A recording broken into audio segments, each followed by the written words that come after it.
Welcome to the Ramesseum module.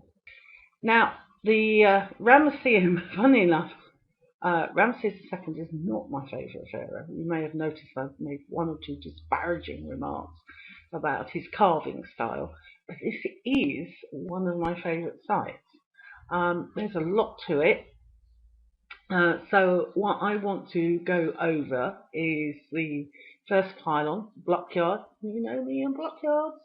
The first court, the poem Ozymandias, second pylon, second court, hypostyle hall, graffiti, sanctuaries, and the magazine storage areas. So let's start. Well, no, before we start, as you enter the temple, you come down a little road, and just before you go in the entrance, there is a mud brick temple just beside the Ramesseum, which is currently being excavated. This is in spring 2011. And this belongs to Amenhotep II. You can't see a massive amount of it, but you can see things like pylons and ramps. So that's worth having a wee peep at as you come into the temple. Between that and the Ramesseum itself is the Jackal Avenue that they are also just discovering. And they put up a nice reconstruction of one of the jackals, which is really, really nice. And this Jackal Avenue sort of went all round the temple, sort of like going round like this, three sides. And also what I want you to do is to compare this. We've already looked at Merenptah. We're going to look at Seetsi I. So I want you to compare the temples. The layout, the plan is the same, but they are vastly different temples, as you will see. So here's our little jackal. Isn't he sweet? These jackals have got a sort of kindly, almost benign, smiley face. They're really, really nice. Pharaoh in between the paws, being protected. And as I say, this went all three sides as a processional way round the Ramesseum. So here's the plan of the Ramesseum. You can see it's a bit more than Merenptah, but the same standard layout. First pylon, first court, second pylon, second court. We've got three ramps going up. We've got the hypostyle hall here. We've got the sanctuary, smaller hypostyle halls there, and then the sanctuary there. But look at this extensive area around here. Now this is where all the goodies of the temple were stored. It's also sort of where it was a small town, so they had to have a lot of stuff there. There's cooking area. There's supposed to be a school here that Christian Leblanc, who's excavating here, has found. They found some schoolboy exercises. So, very, very extensive. And in case you're wondering what that bit in red down there is, this was used in the Third Intermediate period as a burial site. The people of that period liked to bury themselves on sacred sites. And could you get more sacred, more part of the remembered past than Ramses II? I'm sure they knew as much about him as we do and thought he was a really, really cool guy. This is a 3D view. Now, you notice that we have the Temple Palace here, all our magazine storage areas here, open courtyard, hypostyle sanctuaries. But look here, just by the side, you've got another little temple there, and that's the Amenhotep II temple that I was talking about. And also by the side here, we have a temple dedicated to his mother and his wife. Ramses actually did this quite a few times, dedicated something to his wife. So, and he gave her a lovely tomb as well. So it was not bad as a husband, I suppose. So as you walk in, this is the view you get, because you're coming in at the side. And it's a very sort of classic view. You've got the side statues of the second court there. It's looking nicely ruined and romantic. You've got the Theban hills in the background there. It's a gorgeous place, really lovely. So, Blockyard. Yes, good old Blockyards. Now, I don't know if you noticed on some of these Blockyards that we've got things standing up away from the ground.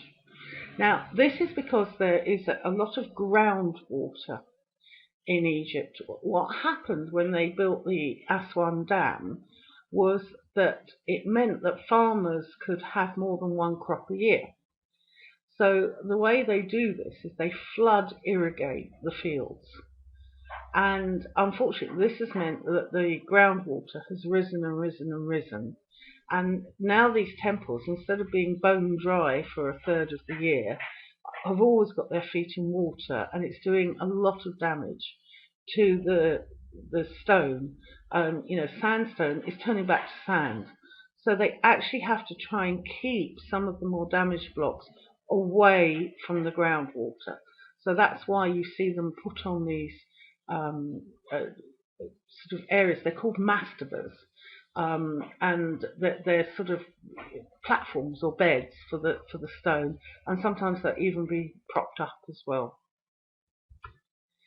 So in the Blockyard, you can see Arabian horses, the camp of the Egyptians before the Battle of Kadesh, and the contents of the camp. So here is the camp. The camp was surrounded by a row of shields, and that went all round all four sides.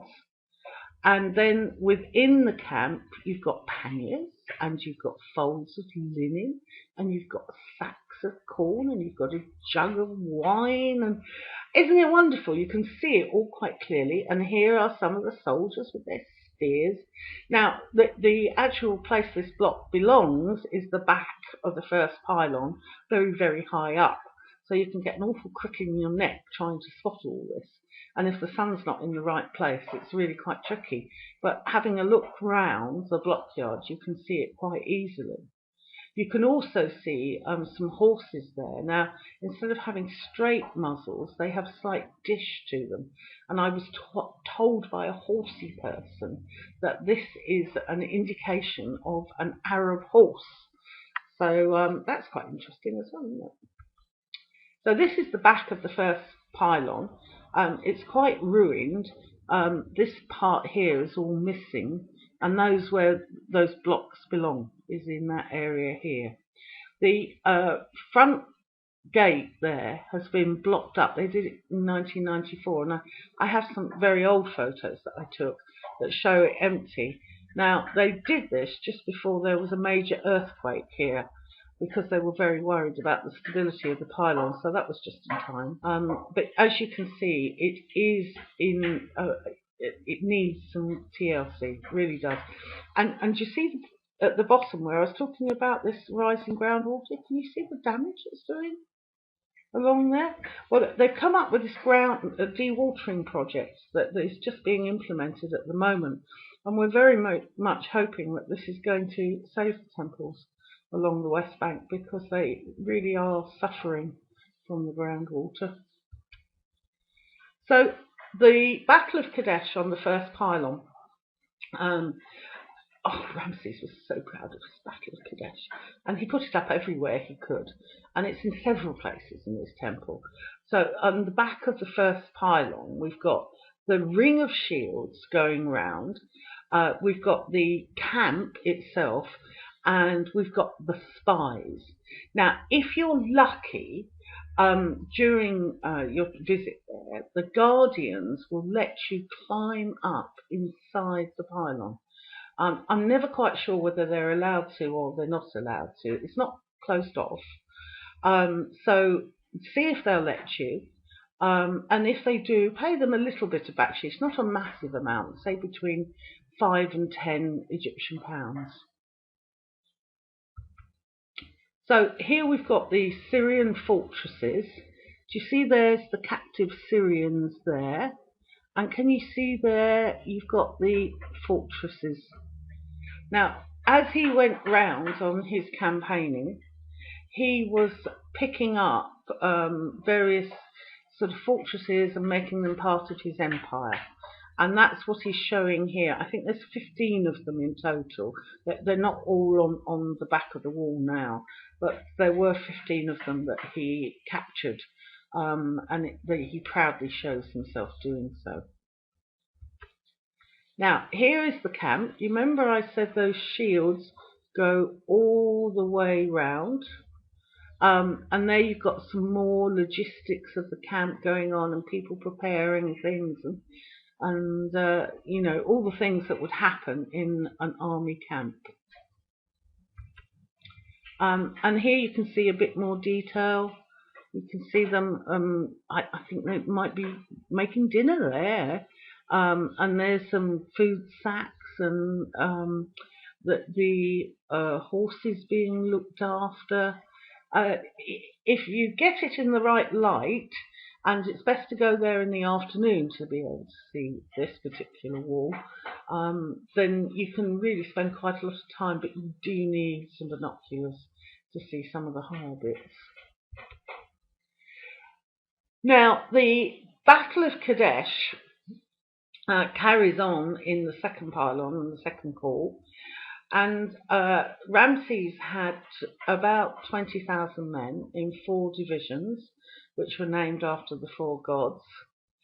And he came across 2 spies, and they captured them and sort of said to them, you know, tell us all you know. Are the Hittites in place at Kadesh? And the 2 Shushan Bedouin spies said, oh, no, the Hittites are off fighting. Kadesh is empty at the moment. You go along there now and you could capture it really easily. Now, Ramses at this time was quite a young man, impetuous, bit teenage sort of hormones, and he was like, yeah, let's go. So they went, and the 4 divisions were now strung out in quite a long line. And they came across 2 more spies, and this time they took some sticks to them and got a little bit more information out of them, and found out that the Hittites, yes, you guessed it, they were at Kadesh, and they were waiting for the Egyptians. So the 1st division arrives at the battle and sees the Hittites all there and goes on the run. The 2nd division comes along, has a little bit of sporadic fighting, and you know, it looks as though all is over. But of course we've forgotten we've got Ramses here, so Ramses says how Armon had you know, given him strength, and he went into battle and personally, all by himself, routed the entire Hittite army. He neglects to mention that the Ptah and Seth divisions had made it by this time, and might have had a hand in the battle, and that the vizier had rallied one of the 2 divisions that had run away, so we had 3 divisions with him.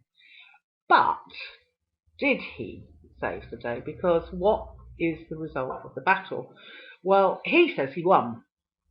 The Hittites tell a different story, that they held the city and Ramses left.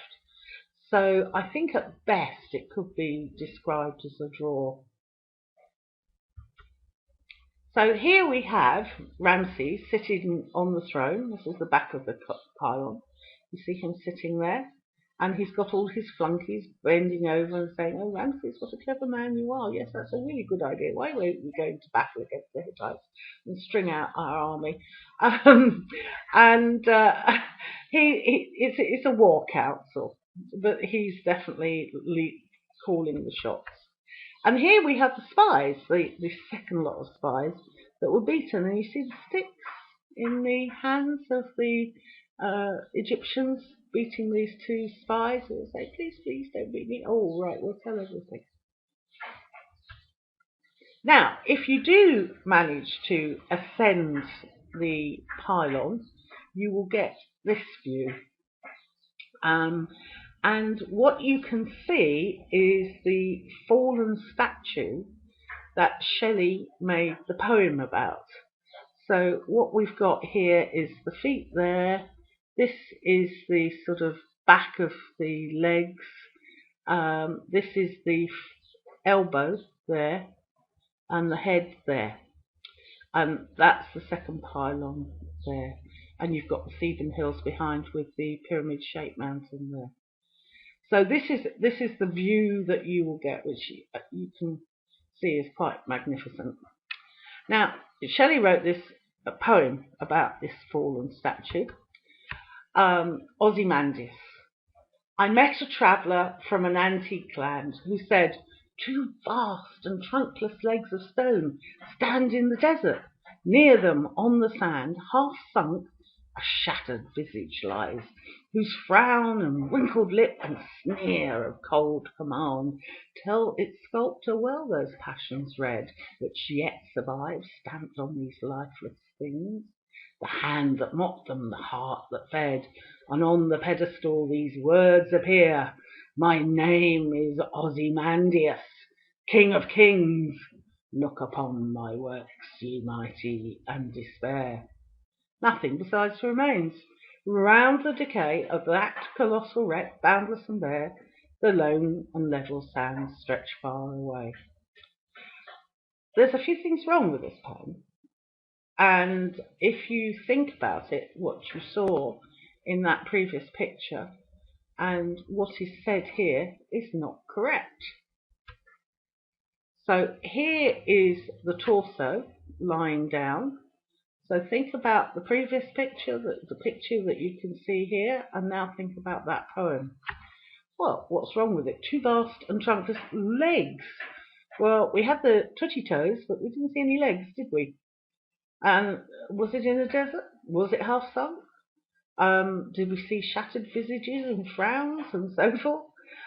Nothing besides remains on the sand, desert, boundless and no, there's a flaming great big temple right in the middle here, and there's trees growing as well. So what's going on here? Why is this poem so incorrect? The clue is in the first land. He didn't go there. It was just people gossiping about the place. Shelley himself never visited. So he was it's just traveller's report. You know, he met some bloke in a coffee shop and he said, oh, you know, Egypt, really interesting. And he wrote the poem. Now, here is a line drawing of the Kadesh battle on the back of the second pylon. And it's in 2 halves. It's not a brilliant line drawing. You've got the river Orontes going there, and you've got Ramses in his chariot there. You see how the reins go back to his waist, and the bow and arrow is, because of Egyptian art, the line of the bow can't be in front of him because he's too important. So it's somehow round the back of his neck, which is an impossible position to fire from. And this is how he's supposed to be steering the horses. Now, this is shown in quite a few things. Nobles' tombs, there's an example in the Luxor Museum. So they must have done it somehow like this, but I'm not sure, you know, exactly how effective a method of controlling horses it would be. You'd have to get somebody trying to reproduce it who had extremely good waist muscles and knowledge of horses to see if that really worked. So there we are. We've got Ramses saving the day, and this is the chaos of the Hittite army. Now, the Hittites kept their reserves on the other side of the river Orontes. So here they all are, standing looking at the battle, and there is the fortress of Kadesh up there. Just down here, it's not terribly easy to see on this line drawing, but actually holding the Prince of Aleppo upside down because he fell in the water, and they're shaking the water out of him. So this is what you can see on the back of the second pylon. A bit of craning of your neck, remembering this line drawing to pick out the various bits and pieces. And it's just behind these Osiris statues here. A bit tricky to get a photo of because you can't get the distance because the Osiris statues are in the middle of the picture. But that's the location. So line drawing and that location, and you should be able to see it. And the fortress is just behind that Osiris statue there. Now, also in that second court, we've got some statuary. Now, some of it was taken by our old friend Giovanni Belzoni, remember him? And he took a lot of stuff back, which is in the British Museum. And if you go in the British Museum, you will find some big statues of Ramses that Giovanni brought back from here. But he did leave some stuff behind, including this rather nice black granite head, which every tourist has to have their photo taken with, and you can sort of set it up so you look as though you're kissing him. Well, it has to be done, doesn't it? Now, the back of the third pylon, we have a number of gods, and it's one of my little tricks is to, when I'm taking people there, is make them try and identify the gods. Now, I have mentioned about falcon-headed gods and how you can tell from their insignia which falcon-headed god you've got. So here we have falcon-headed god, and he has double feathers and he has sun disk. Okay, this is Montu. This one I'm sure you all know, Thoth. Here's Ramses in front of Amun, Mut, and Khonsu. And when you're there, you can actually see that there is a moon crescent just under this moon disk. Up the top there, we've got Ptah, mummy-formed god.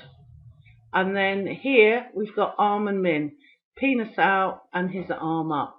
There's a female here. I don't know who it is because the glyphs are missing and her head is missing. But I suspect it's probably Sekhmet or Hathor to fit with Ptah going along there. So those are all the gods that are on the back of that third pylon. So you can have a lot of fun trying to identify them yourself as you're going around.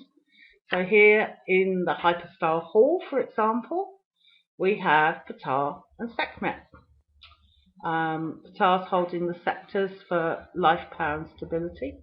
Sekhmet is one of the sort of got the aspect of the daughters of Ra, so she has a sun disk on her head, and she's wearing a very pretty and very impossible to move in dress. Here we have, now don't jump to conclusions, Amun, Mut, and we have Khonsu as a falcon. So we have his moon crescent and his full moon. So be careful with your falcon-headed gods. And here, just to show you a falcon head with just a sun disk, we have Ra and we have Anubis here. Now, at the back of the third pylon, we've got another battle. When we go on to the module to talk about Seti I temple, you'll see the difference in the inscriptions that Seti puts up and Ramses puts up. Ramses puts them all up about what he's done and where he's been successful, and Ramses. So this is the Darpur battle scene. Another line drawing here, Ramses again. Personally, you know, doing it all. Bless him. This is the battle scene here. You can see scaling ladders going on, the fortress gates there, the defenders chucking people off the battlements, bows and arrows, people, the Egyptian army down there. You've actually got one of Ramses' sons here with his forelock of youth having a go. And then just here in this picture here,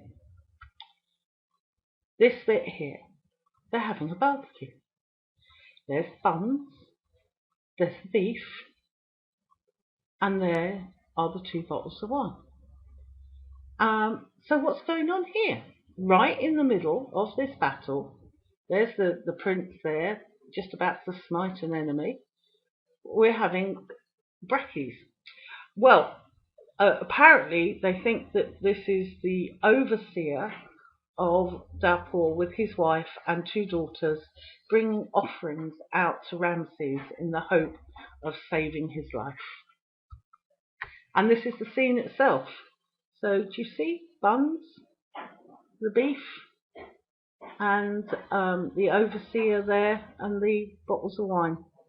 So quite an odd scene right in the middle of this battle scene. I used to wonder for ages whether it was actually a late inscription until I did a bit more research. Now, that all backs on to the Hyperstar Hall. And the Hyperstar Hall would have been roofed, and it would have had walls. And the only light would have come from clerestory windows in the roof. Now, the way it works is that the roof is sort of, it's higher here and lower here, so that the side bit of the roof coming down here has these windows in it, which would have let in the light. It's really in quite decent condition compared to the one at Medinet Habu. Now, I said to you, think about the first 2 courts of Habu and add on the Hyperstar Hall of the Ramesseum, and you've got a full temple. So this is the hall of the Ramesseum. And very, very, very beautifully decorated it is. Lots of colour here. I really like that turquoise. It does look so good. And they did a clean of it about 3 or 4 years ago. So it's really looking quite nice. And here is one of the windows. This is in the second part of the Hyperstar Hall, and that would have let the sunlight in, and it would have been a bit sort of, like spotlights highlighting the colour, and with the white backgrounds and everything reflecting off the light. It would have been quite amazing inside these places. So the Hyperstar Hall is supposed to make you feel small and insignificant, and it certainly does that because it's huge. And you're supposed to feel you're in the house of the god. Oh my God, he's so wonderful, he's so great, and I'm so tiny and so insignificant. And that is what you're supposed to really feel as you get closer and closer to the sanctuary. Now you notice you're going further and further uphill, looking back towards the first pylon. You can see that it goes down quite a way. And behind us, we're still going uphill. And we're going down as well. The first pylon is much higher than this Hyperstar Hall. So we're getting to our smallest, darkest place in the sanctuary. Now, just before you go out of the Hyperstar Hall, you will see some graffiti. Now, there is a lot of graffiti on ancient Egyptian walls. This does not mean you are supposed to add to it. Graffiti is interesting and instructive, but it doesn't need any additions. So don't you ever dare put anything on those walls. So what we've got here is some people. Belzoni, Geddes, Hetley, Boniface, Salt, and we've also got a Coptic cross there as well. So who are all these people?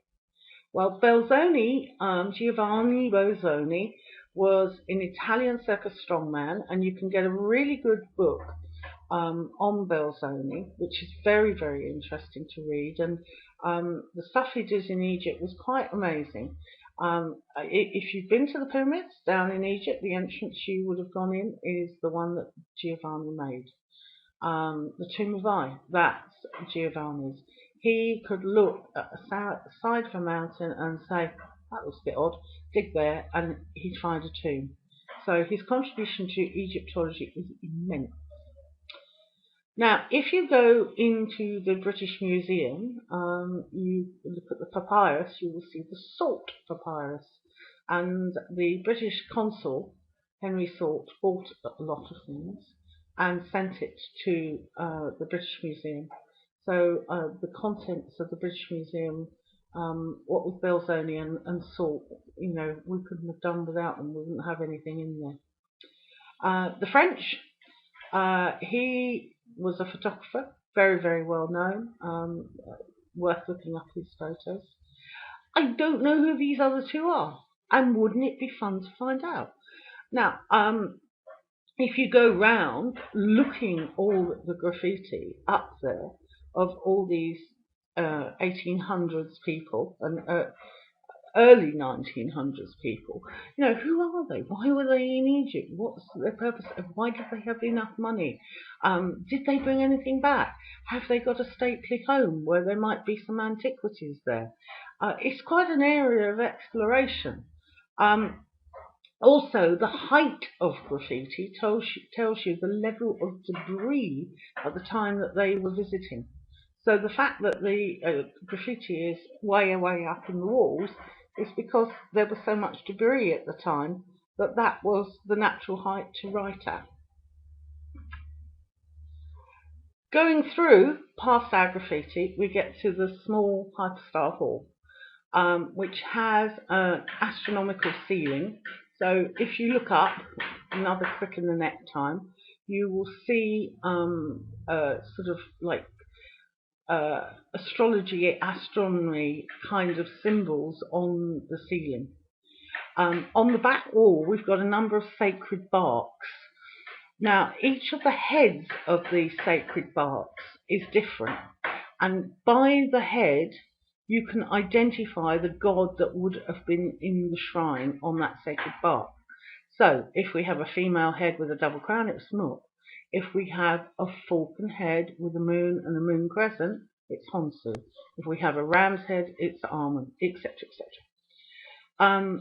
Also in this area, we've got the king under the sacred tree of Heliopolis with Atum, Shesat, and Thoth. And because of this sort of nature of the carvings and pictures that are around there, they think that this might have been a library area because of the writing. You see, here we have Atum. You see he's got a pen in his hand. And we've got Sheshat, and she's also got a pen in her hand. And Thoth is here, but the columns are there, so you can't actually get far enough back with my camera to get all three of them in. And Ramses is sitting in the middle there, and they are writing his name on little clay tablets and putting them in the Tree of Life, and he hopes to reign for as many years as there are trees, leaves on the Tree of Life. Sheshat there, I call her the goddess of quantity surveying.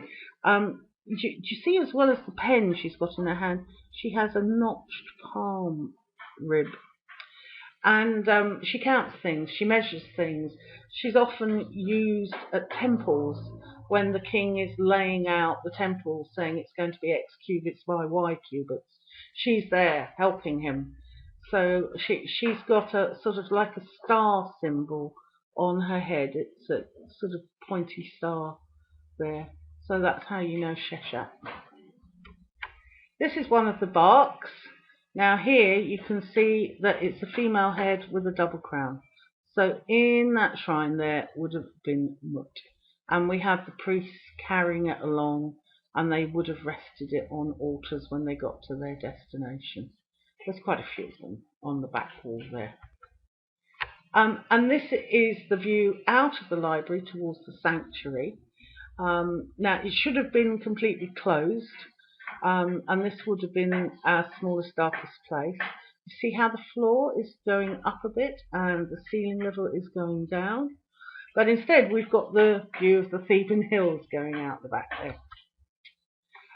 So this particular sanctuary has got some Christian graffiti in it because it was used by Christians later in the life of Egypt. But this would have been where the bark of the god would have been placed on an altar, and he would have had offerings made to him. He would have been washed and dressed in the morning and had incense burnt to him.